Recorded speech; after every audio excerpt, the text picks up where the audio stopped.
क्योंकि अर्ज किया है भाई 1983 में कपिल देव, 2011 में MS धोनी और अब 2023 में रोहित शर्मा बनेंगे वर्ल्ड कप विनिंग कप्तान। वाह, वर्ल्ड कप विनिंग कप्तान, बहुत बढ़िया। रोहित शर्मा बनेंगे वर्ल्ड कप विनिंग कप्तान। Please welcome on stage India की आन बान शान गौतम गंभीर एंड इरफान पठान। इतनी लंबी लाइन बनाई थी तुकबंदी के लिए, वो भी कंफ्यूज हो गए, आगे कुछ आ रहा है क्या? हाँ। ये शायरी हो भी रही है, ये इसका सीजन 2 आएगा।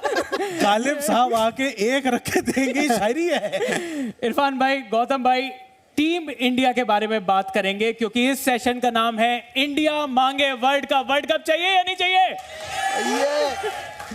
टीम इंडिया को वर्ल्ड कप चाहिए। गौतम भाई, इरफान भाई, वाकई में क्या टीम इंडिया, अच्छा सच बता दो, अच्छी है, वर्ल्ड कप जीत सकने वाली टीम है हमारी?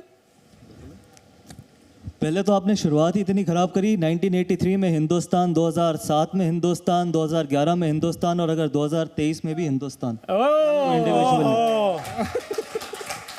मैं तो ODI वर्ल्ड कप पर आ रहा था, तो मैंने कहा कि नहीं, मैं वही कह रहा हूँ, आपने नाम लिया कपिल देव, MS, क्या रोहित शर्मा, मैंने कहा 83 में भी इंडिया, 2007 में भी इंडिया, 2011 में भी इंडिया और 2023 में अगर जीतेगी तो इंडिया जीतेगी।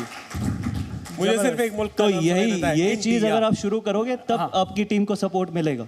अच्छा ठीक है, अगली बार करेक्ट। थैंक यू गौतम भाई ये बात बोलने के लिए। देखिए यही होता है, इसीलिए एक मिनट हम क्या करते हैं ना, जब क्रिकेट खेलते हैं तो बतौर नया बॉल बॉलर हम ये सोचते हैं कि पहली बॉल पे विकेट ले लो ना तो सामने वाली टीम बैकफुट पे, लेकिन यहाँ पे विकेट लिए गौतम ने और ये तीनों बैकफुट पे। आप करो शुरू। हम एक्सपर्ट्स को बुलाते हैं इसीलिए कि ठीक है हम सीख सके थोड़ा सा। हाँ, काफी सीखने की जरूरत है। लेकिन गौतम भाई आपसे जानेंगे कि टीम इंडिया इस टाइम पर, आपने सेशन में कहा कि वेल ऑयल्ड मशीनरी लग रही है, क्या टीम इंडिया नंबर 1 भी है ODI फॉर्मेट में भी, T20 फॉर्मेट में भी और टेस्ट में भी?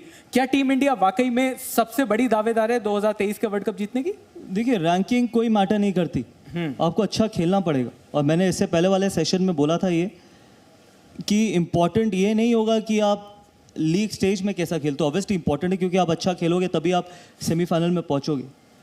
क्या आप उन मोमेंट्स को अच्छा खेल सकते हो जब आपको पता है कि अगर आपने गलती करी तो आप वापस शायद 4 साल बाद ये मोमेंट कभी नहीं आएगा या फिर कभी मैं उस वर्ल्ड कप की टीम का पार्ट होऊंगा जी। तो अगर टीम इंडिया के पास करेज होगी, अगर वो इस जज्बा गलत है, हर व्यक्ति जज्बे के साथ जाता है, अगर वो उस मेंटल टफनेस के साथ जाती है कि रिजल्ट कुछ भी हो, अगर कभी भी ऐसा मौका आएगा कि 50-50 तो हम पॉजिटिव तरीके से खेलेंगे, तो इंडिया के पास हर ऐसी चीज़ है कि आप आगे जाके, मैं ये नहीं प्रेडिक्ट कर सकता कि वर्ल्ड कप जीतेंगे, लेकिन आप अंत तक जा सकते हैं। देखिए, वर्ल्ड कप जीतना कोई नहीं प्रेडिक्ट कर सकता, जो प्रेडिक्ट कर रहा है वो गलत कर रहा है, वो सिर्फ इमोशनल तरीके से, क्योंकि अपने दिन पे कोई भी टीम किसी को हरा सकती है, लेकिन इंडिया के पास सारे वो इंग्रेडिएंट्स हैं कि आप अंत तक जा सकते हैं।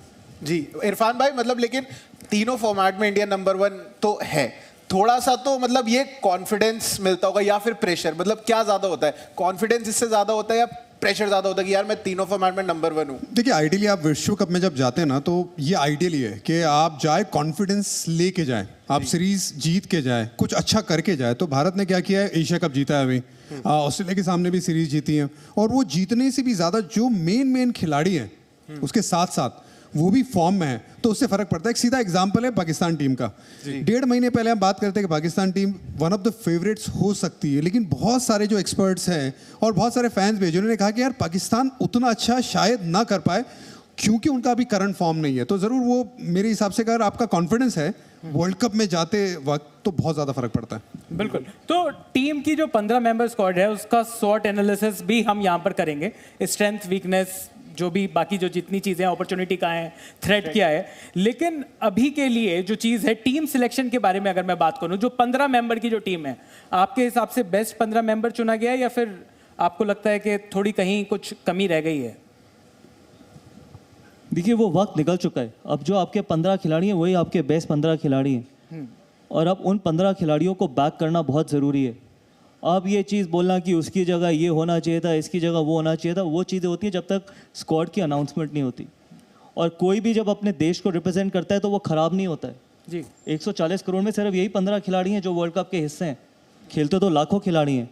तो अब ये जो 15 खिलाड़ी हैं, आई होप कि आगे आने वाले टाइम पे अगर परफॉर्मेंस अच्छी होती है तो बहुत चीज़ें छुपती है। अगर बाय चांस किसी मैच में परफॉर्मेंस ख़राब होगी तो हम ये फिर से नैरेटिव क्रिएट नहीं करेंगे, अगर इसकी जगह वो होता तो रिजल्ट कुछ और होता। यही 15 खिलाड़ी आपको अच्छा करके देंगे। अगर वर्ल्ड कप जिताएंगे तो अब यही 15 खिलाड़ी जिताएंगे। तो हम सबको अपनी एनर्जी इन्हीं को बैक करने में लगानी चाहिए, रादर देन ये करने के कि इससे बेहतर वो था, उससे बेहतर वो था, वो कप्तान होता तो वो होता, ये ऑलराउंडर होता तो वो होता। वो सारी चीज़ें जा चुकी हैं। Let's back this team because this team has everything to get us the glory what we are expecting. लेकिन 2 प्लेयर ऐसे हैं जिनके बारे में फैंस बहुत सारी बात कर रहे थे कि होना चाहिए नहीं होना चाहिए, बट कि उन्हें चांसेस ज्यादा मिलने चाहिए। एक युजवेंद्र चहल और दूसरे संजू सैमसन। मतलब मैं ऐसा लगता है जानता शायद शॉर्ट ऑफ चांसेस रहे, ऐसा लग रहा है। आपने कहा कि अब जो 15 मेंबर हैं उसको ही बैक करना चाहिए, लेकिन कई सारे फैंस पूछ रहे हैं कि उनकी तरफ आपको कुछ लगता है कोई कमी रह गई उनकी तपस्या में, संजू सैमसन की या फिर युजवेंद्र चहल की? इरफान भाई देखिए, चहल की अगर क्वालिटी की बात करें तो वो बहुत क्वालिटी बॉलर है, लेकिन अगर हम उनके परफॉर्मेंस पे भी ध्यान देंगे तो उतना ज़्यादा बेहतर शायद उन्हें उतनी अपॉर्चुनिटी भी नहीं मिली और उतना बेहतर कर भी नहीं पाए जितना वो सिलेक्शन के मैटर में ज़रूरत होती है टीम मैनेजमेंट के पर्सपेक्टिव से। और दूसरा संजू सैमसन मैंने वो ट्वीट भी किया था उसके बारे में कि अगर मैं संजू सैमसन हूँ इस सिचुएशन में जहाँ पे, और मैं सिर्फ टीम की बात नहीं कर रहा था, और उनका भी ट्वीट आया था, it is what it is, उन्होंने जो डाला था। हाँ, तो मैं सिर्फ अपने प्लेइंग जो अभी वर्ल्ड कप की टीम है उसकी बात नहीं कर रहा था। मैं वर्ल्ड कप के अलावा भी तो एशियन गेम्स में भारतीय टीम गई है, मैं उसकी खास करके बात कर रहा था कि वहां पे भी वो नहीं है। तो इतना बुरा खिलाड़ी तो वो बिल्कुल भी नहीं है कि वो ग्रुप में ही ना रहे। तो जरूर ये 2 खिलाड़ी बहुत डिसअपॉइंट होंगे, लेकिन बिल्कुल जो गौतम कह रहे हैं कि जो भी हमने अभी कोशिश किया है टीम बनाने का, ये बाद में बात की जाएगी, लेकिन अभी तो यही बेस्ट है और यही मैनेजमेंट सोच रही है कि इन्हें मौका दिया जाए। किसी भी वर्ल्ड कप टीम में अगर आप सिलेक्शन पे नज़र डालेंगे तो 80 to 85% लड़के जो होते हैं ना वो खुद को सिलेक्ट करते हैं, खुद ब खुद सिलेक्ट होते हैं, क्योंकि उनका परफॉर्मेंस उस पेडिग्री का रहा होता है पिछले कुछ समय तक। बात सिर्फ 2 या 3 प्लेयर की आगे अटक जाती है कि इनकी जगह पे किसे खिलाया जाए। इंडियन टीम के लिए अच्छी बात यह है कि अगर हम फर्स्ट प्लेइंग 11 की बात करेंगे तो लड़के फॉर्म में हैं, लेकिन 2-3 ऐसे खिलाड़ी हैं वो किसी भी टीम में दुनिया में खेल सकते हैं, पर उन्हें रेगुलर 11 में जगह नहीं मिल रही है। इतनी मजबूत अभी भारतीय टीम है, इसीलिए उन पे दांव लगाया जा रहा है कि ये डेफिनेटली वो एक टीम है जो वर्ल्ड कप जीत सकती है। बिल्कुल। लेकिन गौतम भाई, आपने शुरुआत में बात करी कि कप्तान ने नहीं, मतलब जो वर्ल्ड कप जीता है वो टीम इंडिया ने जीता है। मैं कैप्टन को नहीं लगता ये नहीं अगर कप्तान ही जिताता तो फिर जब से वर्ल्ड कप शुरू हुए हैं तब से इंडिया ही वर्ल्ड कप जीत रही होती। आज बड़ा मजा आ रहा है इनकी क्लास लग रही है इसके बाद। लेकिन गौतम भाई, कप्तानी आपसे पूछना चाहता हूँ, कप्तानी क्या ओवररेटेड है फिर? मतलब इस क्रिकेट में क्या कप्तानी ओवररेटेड है? इन्होंने मेरे साथ ना फोटो लिया अभी मेरे बगल में आके, तो मुझे एकदम गद्दे जैसा फील हुआ था कि बगल में मेरा गद्दा है। तो अब लग रहा है इंडिया की तरफ से खेल सकता हूँ, फ्लेक्सिबल अप्रोच है मेरी। अब लग रहा है ये गद्दा है ना गौतम के साथ बात करते करते सख्त हो गया। नहीं, लेकिन गौतम भाई, मैंने जो क्वेश्चन पूछा कि क्या कप्तानी ओवररेटेड है, लोग मतलब कैप्टन, अब जैसे पाकिस्तान भी इमरान खान की कप्तानी ओवररेटेड नहीं है, कप्तानी ओवर हाइप्ड है।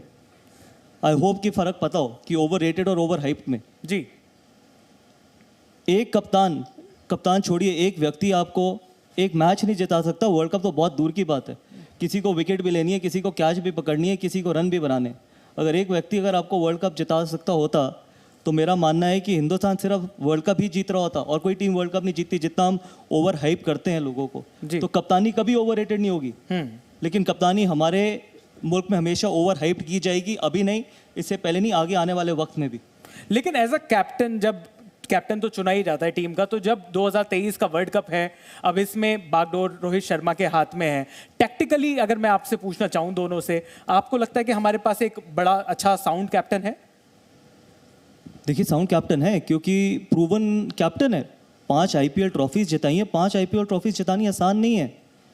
और अगेन, रोहित शर्मा ने नहीं, मुंबई इंडियंस ने 5 ट्रॉफी जीती, लेकिन अपने रिसोर्सेज को मैनेज करना आना भी बहुत ज़रूरी है। जी, आपके पास इंग्रेडिएंट है, लेकिन अगर आप उस इंग्रेडिएंट का क्या करते हैं वो कप्तान ही डिसाइड करता है ना।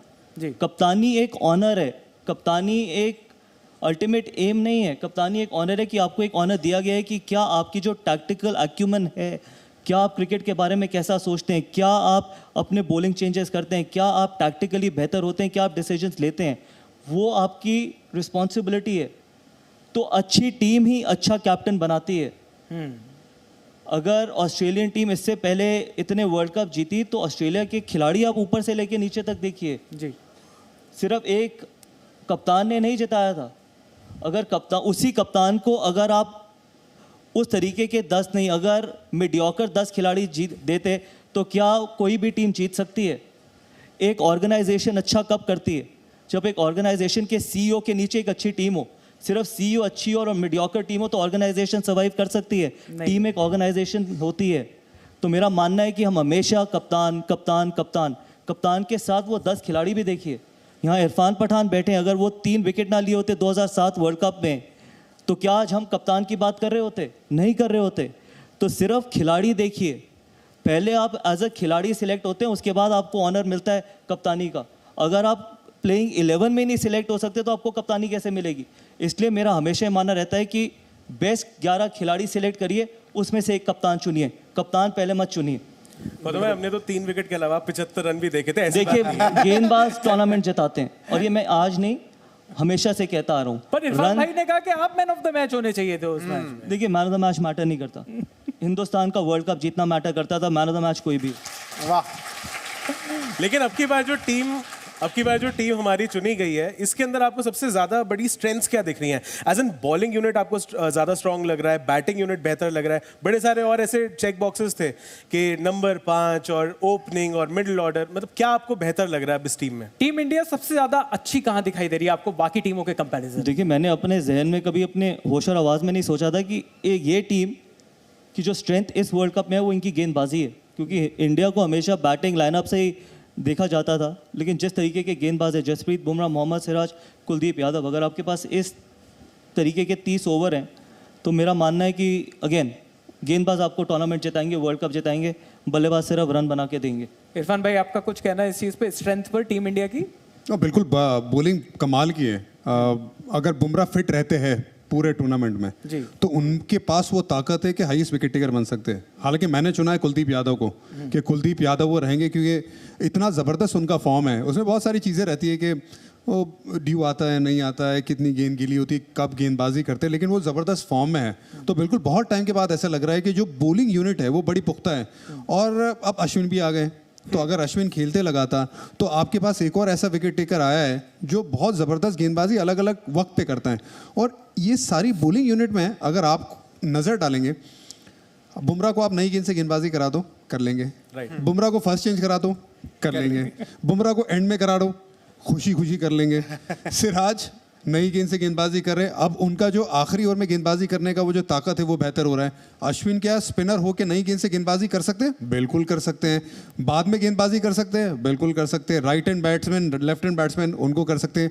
कुलदीप का जो फॉर्म है जी वो कमाल का है। मतलब वो अब अपने स्तर को एक ऐसे लेवल पे लेके गए जहां पे सिर्फ इंडियन कमेंटेटर्स ही नहीं, इंडियन एक्सपर्ट्स ही नहीं, दुनिया के सारे एक्सपर्ट बोल रहे हैं यार ये लड़के को देखना जरूर, ये हाईएस्ट विकेट टेकर की फहरिस्त में ऊपर रह सकता है।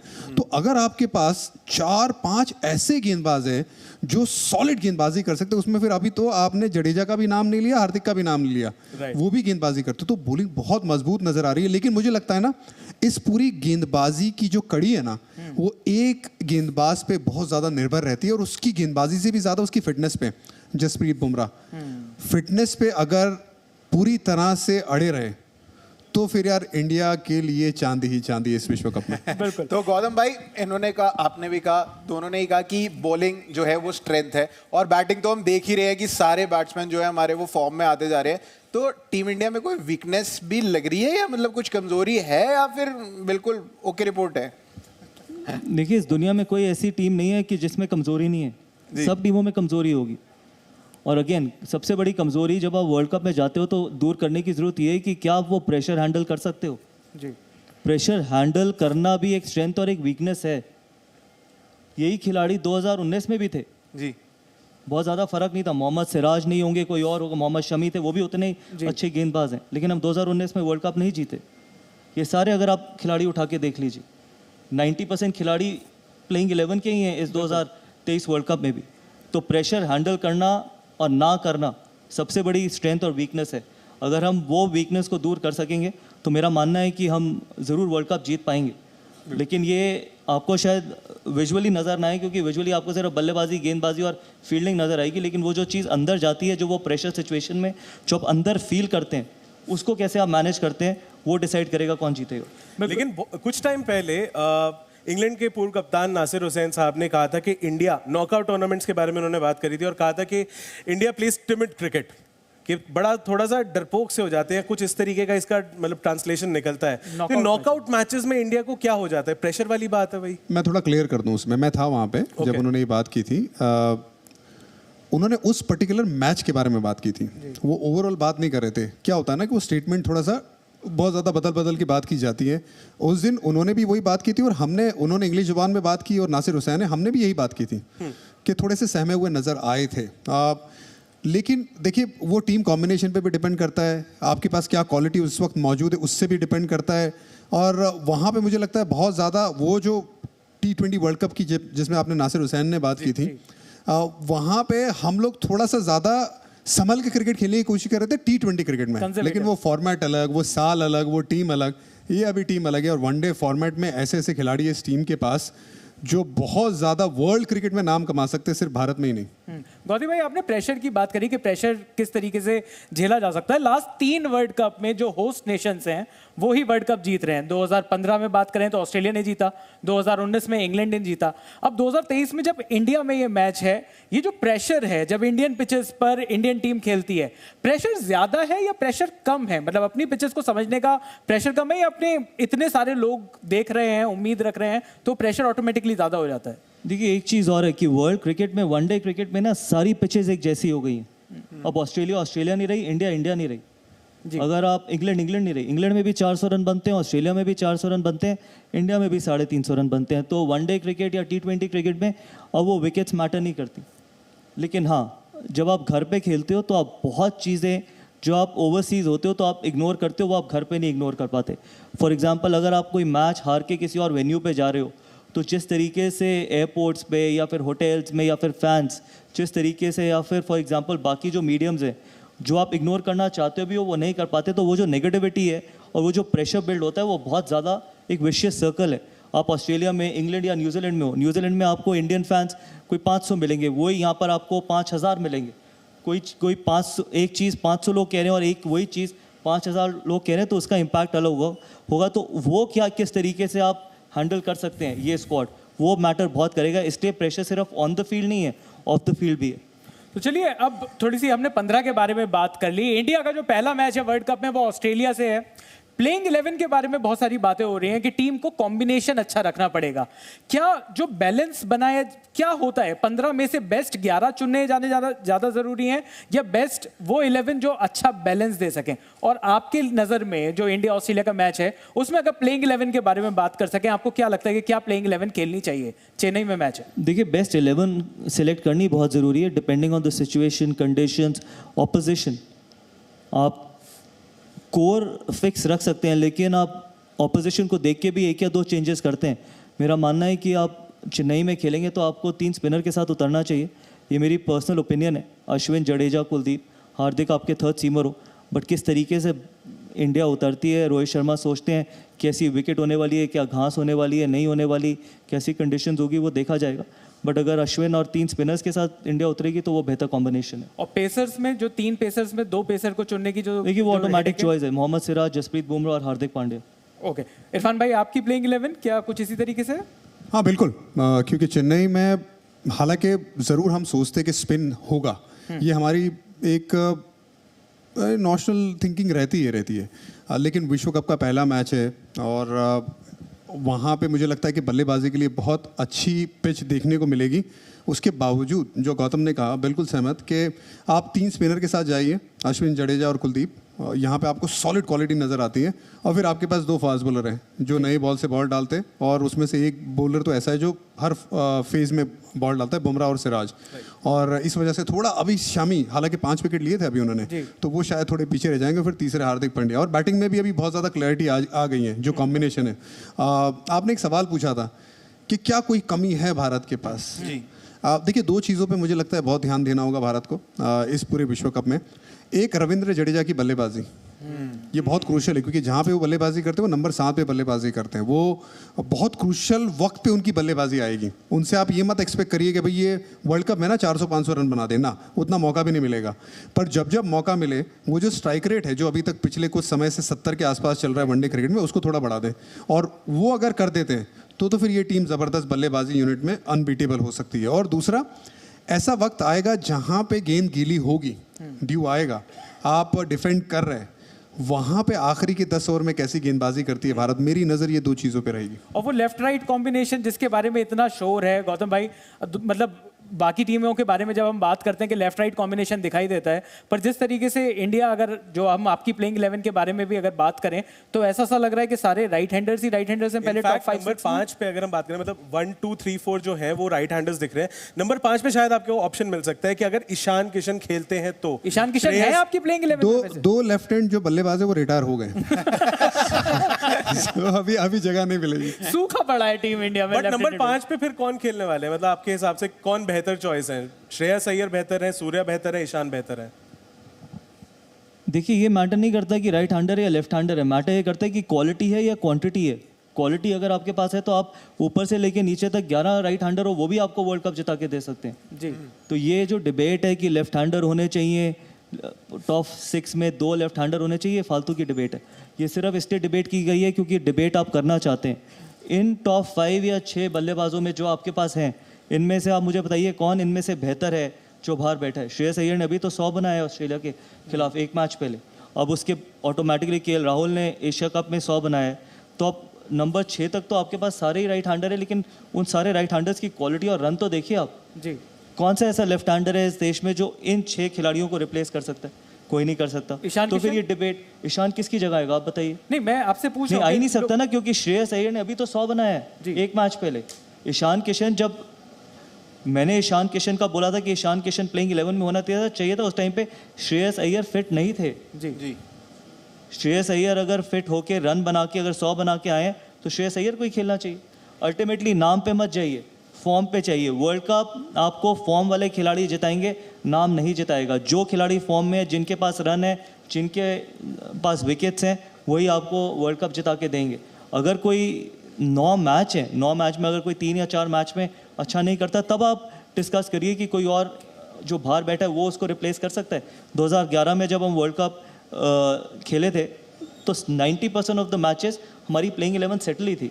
तो मेरा मानना है कि आप क्वालिटी देखिए, राइट हैंड और लेफ्ट हैंड डिबेट बहुत ज़्यादा करने की ज़रूरत है नहीं। जी। तो एक और जो मैच है जो बड़ा हाइप्ड है वो है इंडिया वर्सेस पाकिस्तान का। सब लोग हाइप, आप हैं इंडिया वर्सेस पाकिस्तान मैच के लिए एक्साइटेड?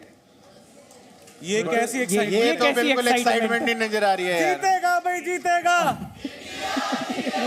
बहुत बढ़िया। आपको क्या लगता है कि इंडिया जीतने वाला है? इंडिया वर्सेस पाकिस्तान में कौन सी टीम ज्यादा भारी है? इंडिया बहुत भारी है भाई, बहुत भारी, बहुत हार्ड, बहुत आगे है। और क्योंकि देखिए, एक तो आपको करंट फॉर्म देखना है, और मेरा तो ये मानना है कि आप 2 टीमों की जब बात करते हैं ना, ज़रूर मतलब इंडिया पाकिस्तान मैच में वो थोड़े इमोशंस हमारे थोड़े ज़्यादा हो जाते हैं, लेकिन मैन टू मैन अगर मार्किंग करेंगे 1 से लेके 11 और 11 के बाद भी जो खिलाड़ी बाहर बैठे हैं, अगर आप देखेंगे ना तो इंडिया का जो करंट फॉर्म है वो बहुत ज़बरदस्त है। बुमराह वर्सेस शाहीन शाह अफरीदी, दोनों में अगर नई गेंद पे कहेंगे तो शायद शाहीन शाह अफरीदी का पल्ला अभी भारी है, लेकिन अगर ऑल फेजेस में देखेंगे तो बुमराह का पल्ला भारी है। उनके स्पिनर पे आ जाते हैं, कुलदीप यादव बनाम शादाब खान, कौन आगे? कुलदीप। राइट। आप ऑलराउंडर की बात करें, नवाज और रविंद्र जडेजा, कौन आगे?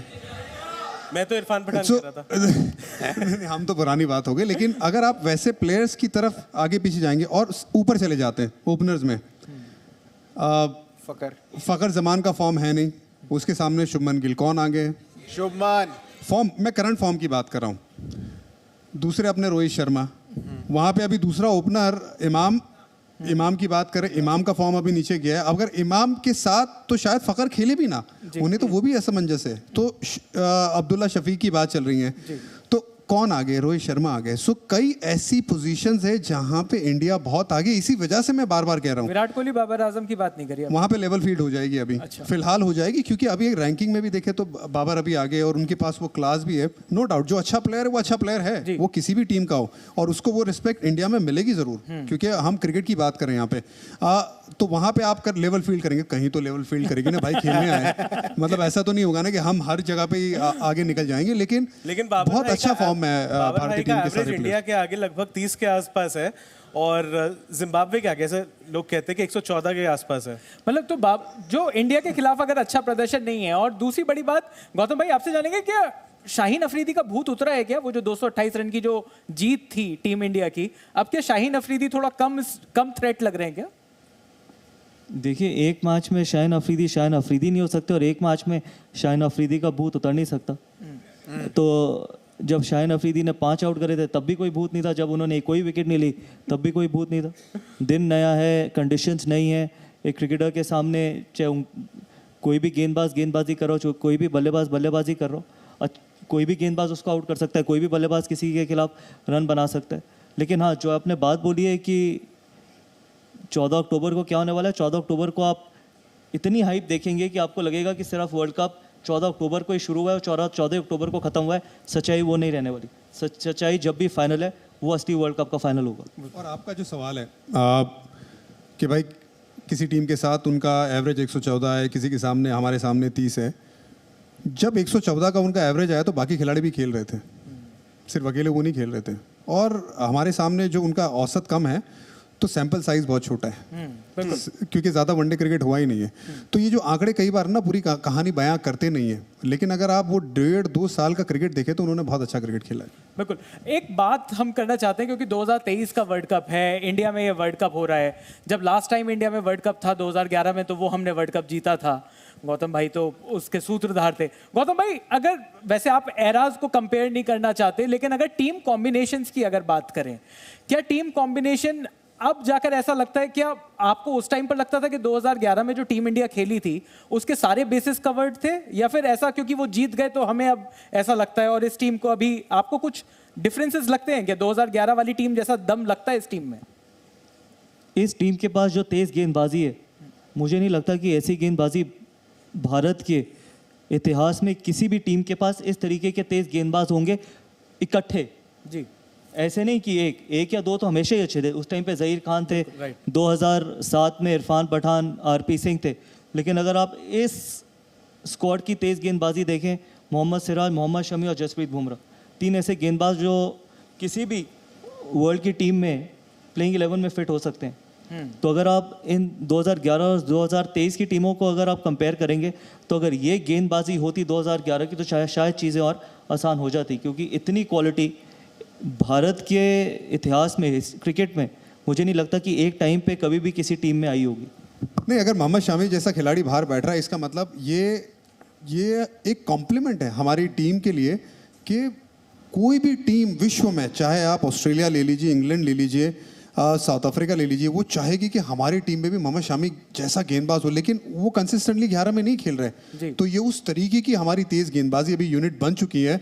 लेकिन दिक्कत ये होती है ना, कॉम्बिनेशन बनाना होता है, तो कई बार वो कॉम्बिनेशन के चलते आपको मोहम्मद शामी जैसे खिलाड़ी को बाहर रखना पड़ता है। बिल्कुल। तो चलिए, गुड हेडेक टू हैव है, गुड हेडेक टू हैव है। लेकिन चलिए, तो हम सब उम्मीद करते हैं कि टीम इंडिया वर्ल्ड कप जीतेगी। लेकिन अब टाइम है the great world cup quiz का। वर्ल्ड कप की बात चल रही है, थोड़े से कुछ एक आपको फोटोज दिखाते हैं, आप दोनों से जानेंगे कि क्या आप उन लोगों को पहचान पाते हैं इस चीज में जिनको हमने अपनी गंदी एडिटिंग स्किल से हाइड करने की कोशिश करी है। क्या हम वर्ल्ड कप क्विज खेल सकते हैं?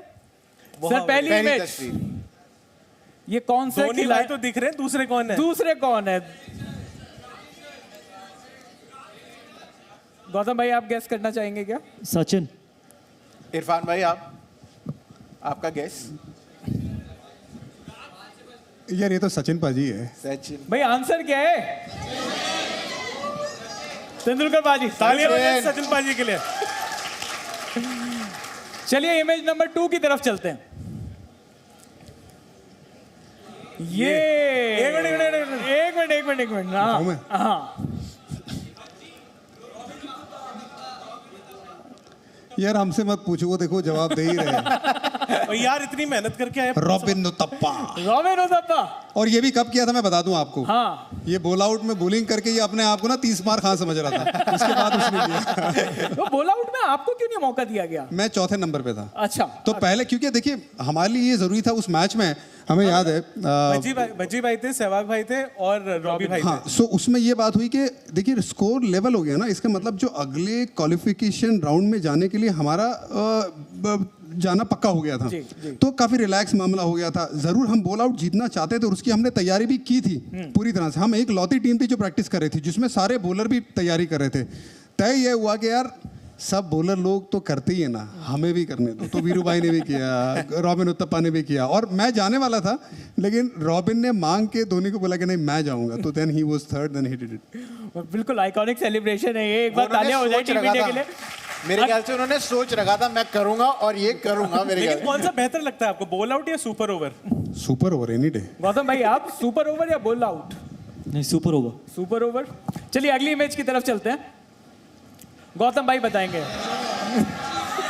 आशीष नेहरा। वो हमारी एडिटिंग स्किल्स खराब है भाई, इतनी आती है। लेकिन आशीष भाई के लिए जोरदार तालियां हो जाए आशीष भाई के लिए। अगली इमेज पर चलते हैं। ये मुझे जर्सी देख के लग ही नहीं रहा ये कौन है। मैं तो सिर्फ गलत जवाब मिलेगा, बताइए गलत जवाब दीजिए। गौतम भाई ये वाली जर्सी धुलवाई फिर आपने या फिर फ्रेम करवा के गौतम रख भाई दी ये है? जर्सी किसकी है? हाँ पहले तो आप ये बताइए, ये आप जर्सी पहले किसकी जवाब दे दो ना। फान आंसर दे सकता है ये। ऑडियंस में से कह रहे कोई चहल है। कौन है वो? है? चलिए रिवील कर देते हैं, जोरदार तालियां गौतम भाई के लिए। गौती भाई ये जर्सी धुलवाई आपने या ऐसी रखी है आज तक? नहीं नहीं खुलवाई। ये उस बंदे की फोटो थी जिसने वर्ल्ड कप जो हम जीते उसका बेस बनाया था। ये बात। एब्सोल्युटली। अगली इमेज की तरफ चलते हैं। ये तो हमने एडिट करने की भी कोशिश नहीं करी। ये खुद ही एडिट हो रखी थी। युवराज सिंह गौतम भाई, युवराज सिंह का जो कंट्रीब्यूशन था, आपने कई सारी जो इंटरव्यूज हैं उसमें आपने कहा कि Yuvraj Singh best ODI player ever from team India. ये सच है? मतलब ये आपका? हाँ सच है, लेकिन युवराज सिंह की पीआर टीम उतनी बेकार है जितना अच्छा वो प्लेयर था। शायद उसकी पीआर टीम अगर बाकियों की तरह होती तो उसके बारे में भी ज्यादा बात की जाती। तो मैंने उसको, अभी मेरे को मिला था वो थम्स अप के इवेंट पे, मैंने उसको बोला यार क्रिकेटर तो इतना बड़ा था, क्योंकि मैं और वो अंडर 16 एक दूसरे के अगेंस्ट खेले, वो पंजाब में दिल्ली। मैंने कहा तेको अगर पीआर टीम थोड़ी बेटर कर लेगा ना तो तेको भी उतना ही क्रेडिट मिलना चाहिए जितना तेरे पास टैलेंट था। पर आप अपनी वाली और टीम पैसा भी नहीं खर्च करता ना वो सोशल मीडिया पे। आपकी वाली अनफॉर्चुनेट है, और आपकी कंजूस है टीम? बहुत। पर आपके सेम मैनेजर्स है क्या? मैं वही मैं कह रहा हूँ, आपके भी सेम आपकी पीआर PR मैनेजर्स हैं, क्योंकि आपके भी नहीं, पीआर मेरे को मैनेजर बढ़िया नहीं है। पीआर की जरूरत ही नहीं थी, नहीं, ये बात तो है। क्योंकि मेरी पीआर तो वैसे ही बाकी लोग कर देते हैं। लेकिन गौती भाई आज की टीम में आपको क्या कोई लगता है कि जो युवराज सिंह वाला रोल निभा सके? क्या कोई वैसा ऑलराउंडर है? देखिए युवराज सिंह ये कि एक ही खिलाड़ी है once in a lifetime, और बहुत अनफॉर्चुनेट है, और ऑन ए सीरियस नोट बहुत अनफॉर्चुनेट है कि हमने उस खिलाड़ी को कभी उतना क्रेडिट नहीं दिया। नहीं तो 2 वर्ल्ड कप 2007 2011 में मैन ऑफ द टूर्नामेंट, अगर कोई और अगर मैन ऑफ द टूर्नामेंट बना होता तो आज हम उसको भारत रत्न दे चुके होते। युवराज सिंह की हम बात भी नहीं करते। It is very very unfortunate. और ये सिर्फ एक ही कारण से हुआ है, सोशल मीडिया और ब्रॉडकास्टर, ये सब एजेंडा बेस्ड हैं। तो इसलिए मेरा मानना है कि Yuvraj Singh once in a generation player, ना पहले कभी था ना आगे आने वाले वक्त में कभी होगा। क्योंकि मैं क्या क्या बात करूँ युवराज सिंह की, 6 छक्के युवराज सिंह ने मारे, वर्ल्ड कप दो इंडिया जीती, 3 में से 2 में man of the tournament Yuvraj Singh. Batting से नहीं तो बॉलिंग से नहीं तो फील्डिंग से। कौन सा ऐसा खिलाड़ी है जो फील्डिंग से अपनी गेम का रिजल्ट बदल सकता है? और नेचुरल एबिलिटी इतनी, क्योंकि मैंने तो अंडर 16 15 साल की उम्र से युवराज सिंह को देखा है, और हम दोनों एक दूसरे के खिलाफ बहुत क्रिकेट खेले हैं, साथ में भी और अगेंस्ट भी। लेकिन जो एबिलिटी युवराज सिंह की, इनफैक्ट युवराज सिंह, मेरे को लगता है कि उन्होंने अभी भी अपने टैलेंट को, जितना उनके पास टैलेंट था, उन्होंने फुलफिल नहीं किया था वो टैलेंट। और अनफॉर्चुनेट इसलिए क्योंकि वो टेस्ट क्रिकेट इतनी नहीं खेला। अगर इस एरा में वो टेस्ट क्रिकेट खेलता या अभी जो वनडे क्रिकेट हो रही है युवराज सिंह खेलता, तो शायद जितने 200 रोहित शर्मा के उससे ज़्यादा युवराज सिंह के होते। युवराज सिंह की एबिलिटी अगर आपको देखना है जेन्युइनली, तो आप ये 6 छक्कों की बात होती है, वर्ल्ड कप की बात होती है, लेकिन मेरी जो पसंदीदा इनिंग थी बहुत ज़्यादा दिल के करीब, क्योंकि उसके पीछे बहुत ज़बरदस्त फायर वर्क था। ऑस्ट्रेलिया के सामने सेमीफाइनल हम लोग जब डर्बन में खेले थे, क्योंकि बाकायदा ये बात की जा रही थी जब युवराज सिंह ने 6 छक्के मारे, 70 of 30। एग्जैक्टली। सो जब जब वो 6 छक्के हो गए उसके बाद फिर हम थोड़े दिन के बाद ही ऑस्ट्रेलिया के सामने खेलने वाले थे। तब ऑस्ट्रेलिया की टीम बड़ी तगड़ी होती थी। आप फास्ट बॉलर का नाम ले लीजिए, ब्रेट ली, मिचेल जॉनसन, सारे 140 150 डालने वाले बॉलर, कोई स्लो बॉलर नहीं। इक्का दुक्का आपको मिल गया लेकिन उसमें भी क्वालिटी होगी। और फिर बाद में आपके अलग तरीके के स्पिनर्स आते थे जिसमें शेन वॉर्न का नाम बड़ा था। वो खैर 2007 वर्ल्ड कप में नहीं थे, बट ऐसे ऐसे स्पिनर्स थे उनके पास। वो इनिंग आप जाके देखिए, उनकी काबिलियत में सिर्फ एक शॉट देखिए, फ्लिक करके उन्होंने स्क्वायर लेग पे छक्का लगाया फास्ट बॉलर को। आई थिंक वो आप देखेंगे पूरी इनिंग आपको पता चलेगा, क्योंकि उससे पहले ये कह रहे थे ऑस्ट्रेलिया के खिलाड़ी कि ये इंग्लैंड की टीम नहीं है जो हाफ वॉली डालने वाली युवराज सिंह को सर पे बॉलिंग डालने वाले हैं और उसको हम तुरंत आउट करेंगे। भाई साहब जब बंदा गया ना, कुछ बॉल डॉट थे और उसके बाद ये जो स्ट्राइक रेट के साथ लगभग 200 की स्ट्राइक रेट के साथ बैटिंग की थी, आप वो इनिंग जरूर देखिएगा, आपको पता चलेगा कि असली युवराज सिंह कौन था। भाई युवराज सिंह के लिए तालियां सबसे पहले। अगली इमेज पर चलते हैं जल्दी से।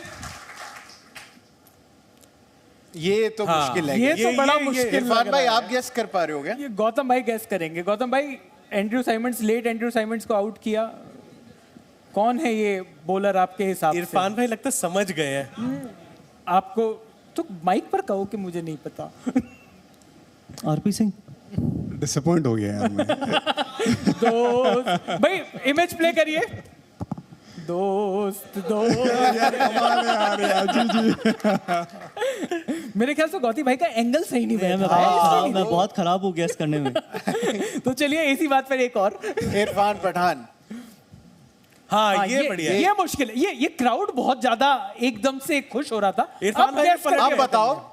इस पे तो पलट के देख ये रहे हैं, प्लेयर कौन है? ये एक, चलो एक हिंट दे देता हूं, ये एक ऐसा भी प्लेयर है जो 2007 के T20 Piyush world Chawla. Cup winner.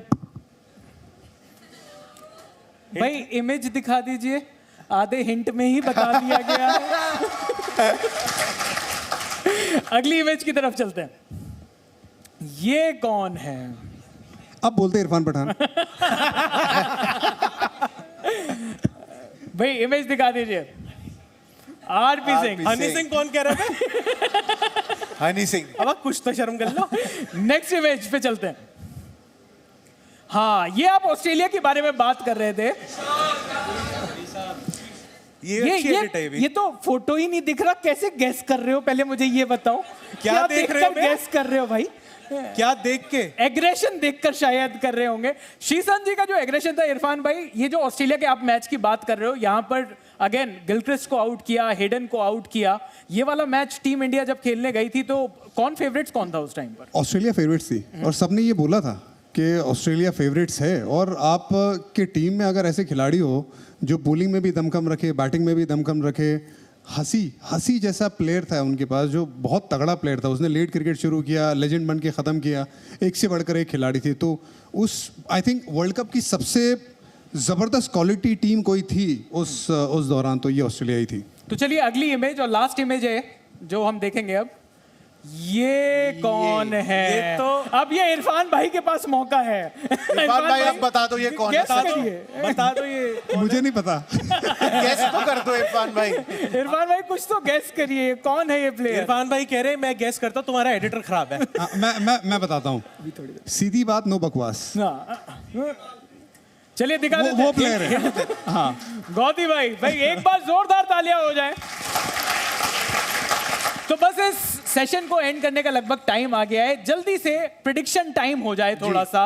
आप दोनों से जानना चाहेंगे सबसे ज्यादा रन इस वर्ल्ड कप में कौन बनाने वाला है? गौती भाई आपके हिसाब से, या फिर कौन सा बैट्समैन सबसे ज्यादा आग लगाने वाला है इस वर्ल्ड कप में? बहुत मुश्किल है अगर एक खिलाड़ी के बारे में कहना। इनफैक्ट इतनी क्वालिटी है इस वर्ल्ड कप में। देखिए मेरे को लगता है कि एक खिलाड़ी, मैं ये नहीं कहूँगा फिर आप ये कहेंगे, मुझे लगता है बाबर आजम कहीं ना कहीं बहुत बेहतरीन खिलाड़ी। और जिस तरीके के भारत में विकेट्स हैं, विकेट्स और कंडीशन जैसे रहने वाली है, तो बाबर आजम ठीक ठाक रन बना सकते हैं। लेकिन साथ में रोहित शर्मा भी है, विराट कोहली भी है, जो रूट भी है, केन विलियमसन भी है। केन विलियमसन अभी फिट नहीं है। स्टीव स्मिथ बहुत लंबे समय तक, अगर आप देखें स्टीव स्मिथ के पास भी वो क्वालिटी है। लेकिन इन सब खिलाड़ियों में बहुत आसपास की गेम रहने वाली है। बहुत मुश्किल है किसी के लिए भी प्रिडिक्ट करना। बिल्कुल। और सबसे ज्यादा विकेट इरफान भाई अगर आपसे पूछें तो? देखिए मैं भारत को मैंने ये बोला है कि एक दावेदार है, प्रबल दावेदार, तो उसमें जाहिर सी बात है भारत के प्लेयर्स होंगे। तो उसमें जसप्रीत बुमराह या कुलदीप यादव के बीच में मैंने थोड़ा सा ना फाइट की अपने जहन में, पर मैं गया हूँ कुलदीप यादव के साथ। जी तो चलिए लास्ट सवाल, वर्ल्ड कप कौन जीतने वाला है? एक प्रिडिक्शन हो जाए दोनों की तरफ से। प्रिडिक्शन गौतम भाई, प्रिडिक्शन तो गलत नहीं हो मैं जाती कोई है। एस्ट्रोलॉजर नहीं हूँ, लेकिन प्रोडिक्शन मुझे लगता है टॉप 2 फेवरेट्स इंडिया और इंग्लैंड। इंडिया और इंग्लैंड। आप बताइए, आप एक ही बता दीजिए। इंडिया। India India. और मुझे जेन्युइनली लगता है, क्योंकि मैंने जब पिछला जो वर्ल्ड कप था T20 में, तो उसमें मैंने ये जो मेरा जेन्युइन प्रेडिक्शन था, जहाँ पे मुझे फोर्स नहीं किया गया था, वहाँ पे मैंने टॉप 4 बोला था। बिल्कुल। यहाँ पे मैं फिर भी टॉप 2 बोल रहा हूँ कि भाई इंडिया एंड साउथ अफ्रीका, जिसमें मुझे जेन्युइनली लगता है कि इंडिया वो काबिलियत रखती है कि ये वर्ल्ड कप जीते। बिल्कुल, तो वर्ल्ड कप जीतेगी इंडिया। इस नोट पर करते हैं द क्रिकेट कॉन्क्लेव को एंड। Zee